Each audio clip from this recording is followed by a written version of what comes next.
অশালীন ভাষা, অশালীন অঙ্গভঙ্গি, আমি কখনো সেটা মানিনি, কখনো সেটা মানবো না। এবং যারা এটা করেন তাদেরকেও করো জোরে অনুরোধ করব যে কিছু কি চাই দেন কি মুই কেবলা মাস্টার কিরফিনে আপনাদের সাথে মারা গেলেন ছোট পর্দার জনপ্রিয় অভিনেতা অলিউল হক রুমি।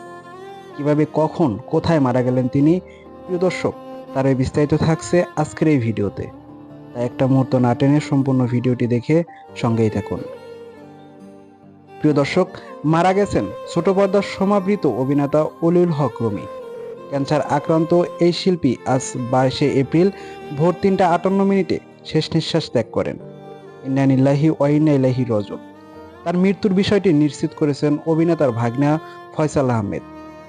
রুমি রাজধানীর স্কয়ার হাসপাতালে চিকিৎসাধীন ছিলেন।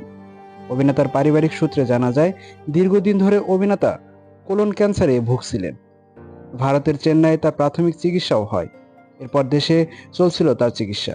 অভিনয়ের জীবনে রুমি 3 দশকের বেশি সময় কাজ করেছেন। দীর্ঘ এ পথ চলা অভিনয় করেছেন অসংখ্য নাটক ও সিনেমায়।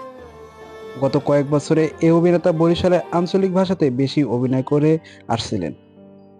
বরগুনার জন্ম রুমির। তার বাবা ছিলেন একজন বীর মুক্তিযোদ্ধা আজিজুল হক ও তার মা হামিদা হক। পরিবারের 3 ভাই ও 3 বোনের মধ্যে সবার ছোট রুমি। রুমির অভিনয় শুরু হয়েছিল থিয়েটারের বেলি রোডের এখনো কৃতদাস নাটকের মধ্যে দিয়ে, সেটা 1988 সালে। একই বছরে কোন কাননের ফুল নাটকের মাধ্যমে ছোট পর্দা অভিষেক হয় তার। টেলিভিশনের পাশাপাশি অভিনয় করেছেন সিনেমায়। 2009 সালে দরিয়াপাড়ে দৌলতী চলচ্চিত্রে প্রথম অভিনয় করেন রুমি। এরপর থেকে অসংখ্য নাটকে অভিনয় করেছেন তিনি।